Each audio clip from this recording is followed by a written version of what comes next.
Reppin', oh my God, if I die, I'm a legend. When they lay me down to rest, I know I was always reppin', oh my God. नमस्कार, मेरा नाम विकास। अपने channel free classes Ghaziabad में आपका स्वागत करता हूँ। जैसे कि हम पिछली कुछ वीडियो में ह्रास लेखांकन की विधियाँ पढ़ रहे थे और हम 2 विधियाँ पढ़ भी चुके हैं। आज उससे आगे की हम बाकी 2 विधियाँ पूरी करके इस टॉपिक को ख़त्म करते हैं। इसके आगे हम आगे फिर नए टॉपिक पे नए चैप्टर पे आगे की आपका वीडियो बनाएंगे आपके लिए। तो आज की जो वीडियो है हमारे मेथड नंबर 3 एन्युटी मेथड वार्षिक वृत्ति पद्धति के नाम पर है, ठीक है। और इसी के साथ method number 4 depreciation fund method, इसको हम राशकोष पद्धति भी कहते हैं। वीडियो शुरू करने से पहले मैं आपको प्लीज़ एक रिक्वेस्ट करना चाहूँगा कि हमारे इस चैनल को सब्सक्राइब और शेयर करना ना भूलिए। चलते हैं आगे राशको इसके एनुअल मेथड के ओर, एन्युटी मेथड वार्षिक वृत्ति पद्धति के बारे में।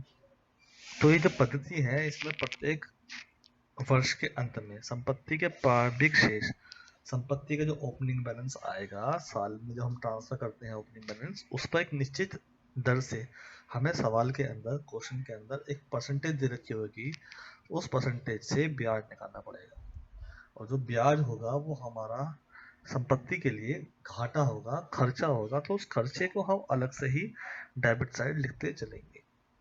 जितने भी हम संपत्तियां पर ब्याज निकालेंगे, और इसमें एक इम्पोर्टेंट बात और है कि इसमें आपको 2-3 संपत्तियों के बारे में बात नहीं करनी पड़ेगी, इसमें सिर्फ आपकी एक ही संपत्ति चलेगी, उसी संपत्ति के बारे में आपको काम करना पड़ेगा। तो इस कारण ये क्वेश्चन बहुत इजी हो जाता है, ये मेथड बहुत इजी हो जाता है।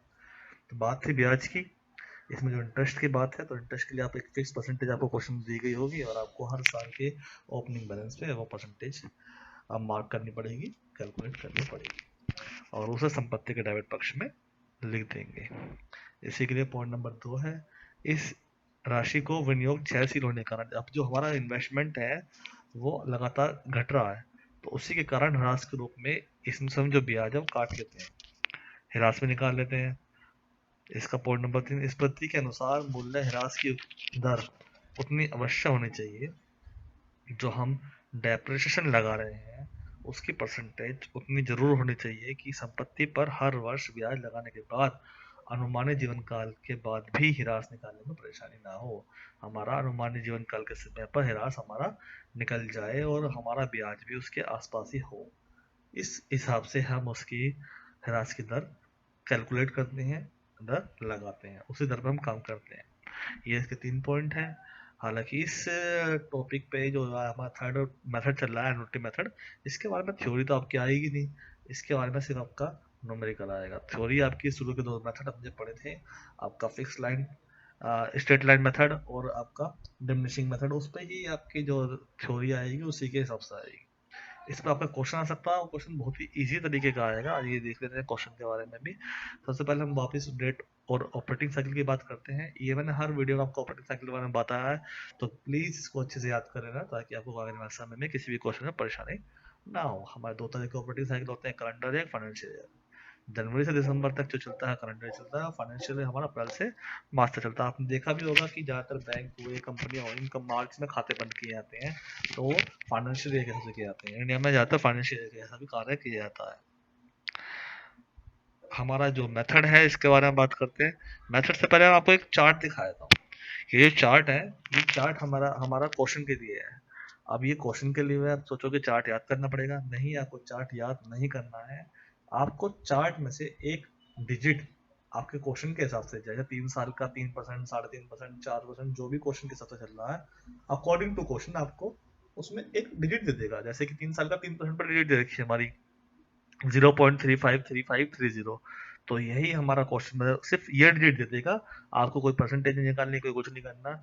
आपने जितनी की भी संपत्ति खरीदी है उस संपत्ति से इस डिजिट के मल्टीप्लाई कर दोगे तो आपका ह्रास निकल के आ जाएगा। बहुत ही आसान तरीका है इसमें ह्रास निकालने का, इसमें कोई परसेंटेज नहीं निकालनी, सिर्फ इससे मल्टीप्लाई करनी है। और मल्टीप्लाई करने के बहुत सारे तरीके होते हैं, जैसे कि हम दिखाते हैं कि पॉइंट हटा दिया जाता है, पॉइंट के नीचे की वैल्यू को 1 मानकर और उसके आगे जितने भी डिजिट होते हैं उनका 0 मान लेते हैं। इससे क्या होता है, आपका जो मल्टीप्लाई करने की जो टेक्निक है वो बहुत ईजी हो जाएगी। इससे आगे हम इसका एनुअल इंटरेस्ट निकालेंगे। हमने पिछले अभी स्लाइड में बात की थी कि इसमें एनुअल इंटरेस्ट जरूर निकलता है। जो भी हर साल का ओपनिंग बैलेंस होगा उसके ऊपर फिक्स रेट ऑफ इंटरेस्ट में एनुअल इंटरेस्ट निकल जाएगा। सिंपल है, बहुत आसान है। ये तालिका, ये लिस्ट आपको, ये टेबल आपको याद करने की आवश्यकता नहीं है, क्योंकि क्वेश्चन में आपको हर बार वो डिजिट दी जाएगी जिससे आपको डेप्रिसिएशन निकालना होगा। और स्ट्रेट लाइन मेथड की तरह ही इसमें डेप्रिसिएशन आपका फिक्स होता है। डेप्रिसिएशन इसमें चेंज नहीं होता। 6 महीने का डेप्रिसिएशन नहीं निकलता, हर बार साल भर का डेप्रिसिएशन निकलेगा, फिक्स रहेगा, हर साल रहेगा। कोई सेल नहीं करनी, कोई कुछ नहीं करना, सिर्फ बहुत आसान तरीके का क्वेश्चन है। और बताना चाहूंगा, अभी जो 2020 में एग्जाम हुए थे उनमें भी ये आया था, इसी मेथड से क्वेश्चन आया था। ये आपका क्वेश्चन है, क्वेश्चन पढ़ लेते हैं। कहा कि एक पट्टा 3 वर्ष, पट्टा बोलते हैं जो लीज पे हम जमीन वगैरह लेते हैं, तो उसके बारे में बात कर रहा है। हम कई सालों के लिए जमीन ले लेते हैं लीज पे, या कोई संपत्ति ले लेते हैं कि इसको हम यूज करने के लिए, तो उसे पट्टा बोला जाता है। पट्टा 3 वर्ष की अवधि के लिए 25,000 में क्रय किया गया है। हमने एक जमीन ली है 25,000 के लिए खरीदी है 3 वर्ष के लिए, 3 वर्ष बाद वो वापस करनी पड़ेगी। यह प्रस्ताव किया गया है कि उसे वार्षिक वृद्धि पद्धति के हिसाब से 4% ब्याज लगाते हुए राशि किया जाएगा। अब यहाँ ब्याज की राशि दी गई है, यह राशि की परसेंटेज नहीं दी गई है, ये ब्याज की परसेंटेज दी गई है कि 4% का ब्याज लगेगा और उसके हिसाब से राशि लगाएंगे। वार्षिक वृद्धि सारणी के अनुसार 1 रुपए को 4% वार्षिक ब्याज की दर से 3 वर्ष के लिए अपलिखित किया जाए और वार्षिक राशि के लिए 0.36035 होगी। यहाँ हमें 1 रुपए का राशि दे दी है कि 0.36035। पिछले स्लाइड में आते हैं वापिस, हमें टेबल दे रखा है। हमारा क्वेश्चन क्या है, 3 साल का, परसेंटेज क्या है ब्याज की 4, तो इसके हिसाब से ही इन्होंने दे रखा है और हम कैलकुलेट कर लेंगे। देखते हैं, हम हमने वापस क्वेश्चन पर आते हैं। चलिए, जिसके बारे में दे रखा है संपत्ति, उसका अकाउंट बना लेंगे, lease property hold account, lease hold property account, sorry. तो अब हम यहाँ पर जैसे जैसे हमने पहले क्वेश्चन में कर रहे थे कि जब भी हम मशीन खरीदते हैं तो मशीन खरीदने की हम जो कैलकुलेशन लिखते हैं हमेशा डेबिट साइड लिखते हैं। हमने यहाँ लिख दिया डेट जनवरी 1 सन 2013 और यहाँ हमने इसकी एंट्री कर दी। बताना चाहूंगा, हमारे क्वेश्चन में कोई डेट नहीं दे रखी है, तो हमने यहाँ डेट अपने पास से लिखी है 3 साल के हिसाब से। आप जिस भी साल में क्वेश्चन कर रहे हो या कभी भी कोई भी डेट आप इसमें लिख सकते हो, कोई परेशानी नहीं है उससे डेट से। फिर टू बैंक अकाउंट, मशीन एक ही रहेगी, तो हमने मशीन 1 मशीन 2 के बारे में कोई डिस्कस नहीं किया है, क्योंकि हमें पता है इस क्वेश्चन के अंदर सिर्फ एक ही मशीन की बात होती है, जैसे कि अभी थोड़ी देर पहले आपको बताया था। तो हम इसमें पहली मशीन 25,000 रुपये और इसी पे हम डेप निकाल लेंगे। जब आप 25,000 की मल्टीप्लाई करोगे 0.36035 से, हमने नीचे कैलकुलेशन दिखा रखी है आपको, तो हमारा 9,008 रुपये 75 पैसे डेप्रिसिएशन निकल के आ जाएगा। यही डेप हम क्रेडिट साइड ले देंगे हमेशा की तरह साल के अंत में, 31 दिसंबर 2013 बाय डेप्रिसिएशन 9,008 रुपये 75 पैसे। हमने बताया था कि हर साल के शुरुआत के जो बैलेंस होगा उसमें ब्याज लगेगा, तो 25,000 रुपये पे हम ब्याज लगा देंगे। ब्याज है कितना, ब्याज आपका क्वेश्चन के हिसाब से 4% है। जब आप 25,000 का 4% निकालोगे तो आपकी कैलकुलेशन आएगी 1,000 रुपये। यहाँ क्वेश्चन का पहला साल खत्म हो जाता है, 3 साल का आपको बनाना है, तो टोटल कर देंगे 26,000 आ गया। 26,000 में से आप 9,008 रुपये 75 पैसे को माइनस करोगे तो 16,991 रुपये 16,991 रुपये 25 पैसे आपकी कैलकुलेशन आ जाएगी। इसी बैलेंस को हम अगले साल ट्रांसफर कर देंगे और क्वेश्चन के अकॉर्डिंग इस साल भी उस साल के शुरुआत के बैलेंस पे हम ब्याज लगा देंगे 4% का। जब 16,991 रुपये 25 पैसे ब्याज लगाओगे तो 679 रुपये 65 पैसे का आपका ब्याज हो जाएगा। और डेप आपका हमेशा की तरह सेम रहेगा, डेप इसमें चेंज नहीं होता है। डेप आ गया आपका 9,008 रुपये 75 पैसे। कैलकुलेशन कर लेंगे दोबारा, इसका बैलेंस निकाल लेंगे नेक्स्ट डे के लिए। 17,670 टोटल आ गया 90 रुपये से, और उसमें माइनस करके हमारा 8,662 रुपये 15 पैसे हमारा बैलेंस आ गया। साल तीसरा, क्वेश्चन का आखिरी साल हमारा 2014 जनवरी 1, हमने बैलेंस उतार लिया ऊपर से 8,662 रुपये 15 पैसे, और फिर उसी बैलेंस पे हमने डेप लगा दिया। याद रहे डेप हमेशा ओपनिंग बैलेंस पे ही लगेगा, साल के शुरुआत में बैलेंस होगा। 25,000 पर 4%, 1,000 रुपये, 16,991 25 पैसे 4%, 679 65 पैसे, 8,662 रुपये 15 पैसे आपका 4% आ जाएगा 346 रुपये 60 पैसे। अब हम क्वेश्चन को समाप्त करते हुए डैप लिख देंगे आपका, और अंत में जब भी आपका एंड में बात आएगी तो हमेशा, तो मैं नहीं कह सकता लेकिन ज़्यादातर ये आएगा कि आपका जो डैप है, हमेशा तो मैं नहीं कह सकता कि जो आपका बैलेंस है और डैप है वो हमेशा नहीं, लेकिन ज़्यादातर लास्ट के साल में बराबर आएगा। आपका इसमें क्या होगा, जो 862 पैसे हैं और जो इंटरेस्ट है उनको जब ऐड करोगे तो वो मोस्टली क्वेश्चन में मान, अगर वो क्वेश्चन वहां समाप्त हो रहा है 3 साल के लिए लिया है हमने, अगर 3 साल का ही बनाना है, जितने के लिए हमने लीज पे लिया है या उधार लिया है उतने का ही बनाना है, तो डैप वहां समाप्त हो जाएगा। डैप आपका बैलेंस और इंटरेस्ट के बराबर आएगा। जैसे कि बैलेंस शीट में लायबिलिटी एसेट्स बराबर आती है, ऐसे ही यहाँ दोनों तरफ का बैलेंस बराबर आएगा। तो यहाँ हमारा एक ये पद्धति आपकी खत्म हो जाती है, एनओटी पद्धति। इस पद्धति में ये ही इसी तरह के क्वेश्चन आएंगे, इससे हार्ड क्वेश्चन नहीं होते हैं। तो गांठ बांध के रख लीजिए कि अगर ऐसा क्वेश्चन आएगा तो ऐसे ही करना है। अब बहुत ही आसान तरीका है, कोई भारी तरीका नहीं है, कोई भारी मेथड नहीं है। इसको हमने आपको बहुत आसान तरीके से समझा भी दिया है।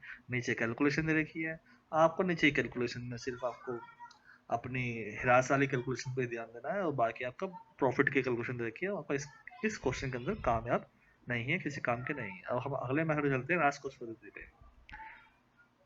राज कोष पद्धति, तो बात करते हैं राज कोष पद्धति की, डेप्रेशन फंड मेथड। इस मेथड में क्या है, इस मेथड में हमने देखेंगे कि पिछली जो 3 विधियां हैं उसके हिसाब से हमें हर साल कुछ ना कुछ हानि हो जाती है, तो अपलिखित करने के लिए हमें व्यवस्था करनी पड़ती है पैसे की, और व्यवस्था तो करते हैं, लेकिन भविष्य में जब हम उस मशीन को बेचेंगे और हमें दूसरी मशीन खरीदनी पड़ेगी तो उसके साथ कोई व्यवस्था नहीं हो पाती पैसे की रिप्लेस करने के लिए, पैसा इकट्ठा नहीं हो पाता उस मात्रा में, या रिप्लेस करने की व्यवस्था नहीं हो पाती है, क्योंकि जो हमारी डेप्रेशन मेथड है वो नॉन कैश मेथड है। नॉन कैश मेथड है, हम इसमें कैलकुलेशन तो दिखाया था लेकिन पैसे की व्यवस्था नहीं करता है, तो इस हिसाब से इस पद्धति के साथ पैसे व्यवस्था करनी पड़ती है। तो ये दोष पूरा करने के लिए हमें धन की व्यवस्था करनी पड़ती है प्रतिस्थापन के लिए। प्रतिस्थापन मतलब कि दोस्तों रिप्लेसमेंट, जब आपकी मशीन खराब हो जाएगी, एसेट्स खराब हो जाएगी तो आपको रिप्लेस करनी पड़ेगी दूसरे एसेट्स के लिए, बिजनेस चलाने के लिए, तब आपको पैसा कहाँ आएगा, तब आपको धन की व्यवस्था करने के लिए इस पद्धति का इस्तेमाल करना पड़ेगा या पहले से ही पैसा इकट्ठा करना पड़ेगा। अगर आप इस पद्धति का इस्तेमाल कर रहे हो तो आपका पैसा ऑटोमेटिकली इकट्ठा होना शुरू हो जाएगा कैश के रूप में, और आप उसको यूज कर सकते हैं। तो जो पुरानी पद्धति में दोष थे वो इस पद्धति में पूरा करा गया है, और इसमें भी ह्रास की गणना जो हमने अभी पढ़ा था वार्षिक वृद्धि पद्धति, उसी के हिसाब से होता है, क्वेश्चन भी उसी के हिसाब से चलेगा, थोड़ा बहुत बदलाव हो जाएगा वो हम आगे देखेंगे।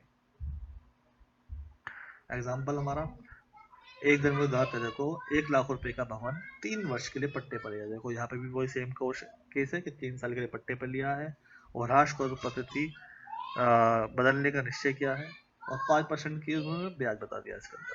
खाता खोल लिया हमने, यहाँ हम इसके साथ क्वेश्चन दिखा देंगे। तो हमारा जो क्वेश्चन है, इस क्वेश्चन में उन्होंने पद्धति का जो वैल्यू वो नहीं दिखा रखी, जिस हिसाब से हमें इंटरेस्ट निकालना है, ठीक है। तो हम टेबल के साथ चलेंगे अपने, वैसे तो हमें क्वेश्चन में टेबल दी गई होगी, यहाँ एग्जांपल में दे रखे, तो टेबल के साथ चलेंगे।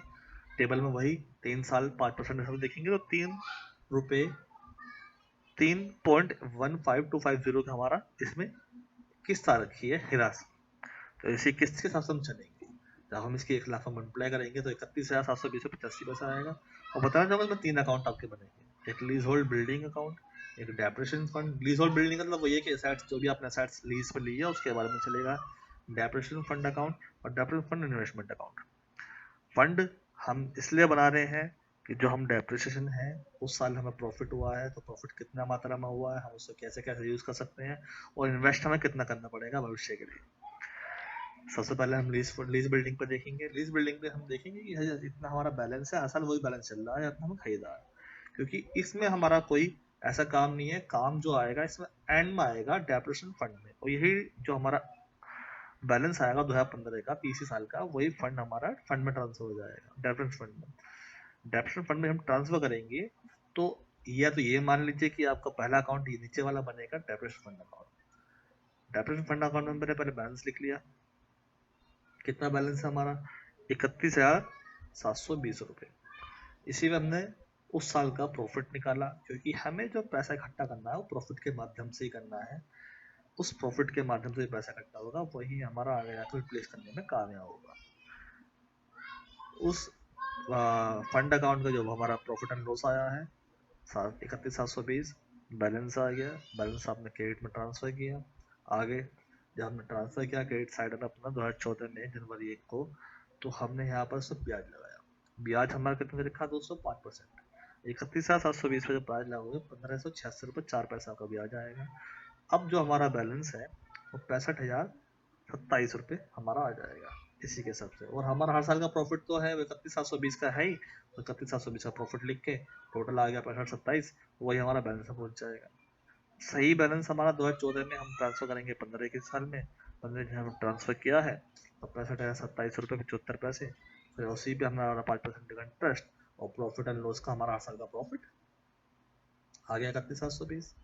जब आया तो हमने इसको ट्रांसफर कर दिया लीज होल्ड के नाम से। अब यही जो 1 लाख का बैलेंस है ये हमारा आपका लीज होल्ड बिल्डिंग में अंत में पहुंच जाएगा।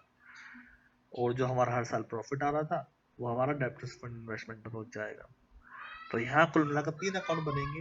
हालांकि ये वाला मेथड, चौथा मेथड आपके कोर्स के सिलेबस के हिसाब से इतना इम्पोर्टेंट नहीं है, और मैंने पिछले 10 सालों की भी आपकी कैलकुलेशन की थी, देखा था, चेक किया था, थोड़ी रिसर्च की थी कि क्या ये क्वेश्चन इस तरह क्वेश्चन आपके आते हैं। तो डेप्रेशन फंड का आपके क्वेश्चन बहुत ही कम मात्रा में आए हैं, शायद पिछले 10 से 15 साल में आया ही नहीं। और आपका जो एनुअल है और आपके शुरू के 3 मेथड है, ये आपके तीनों मेथड आपके इम्पोर्टेंट है आपके यूपी बोर्ड के सिलेबस के हिसाब से। तो कृपया करके आप इनकी तैयारी आप अच्छे से कर लीजिएगा। धन्यवाद। हमारी वीडियो को सब्सक्राइब और शेयर करना ना भूलिएगा। Thank you.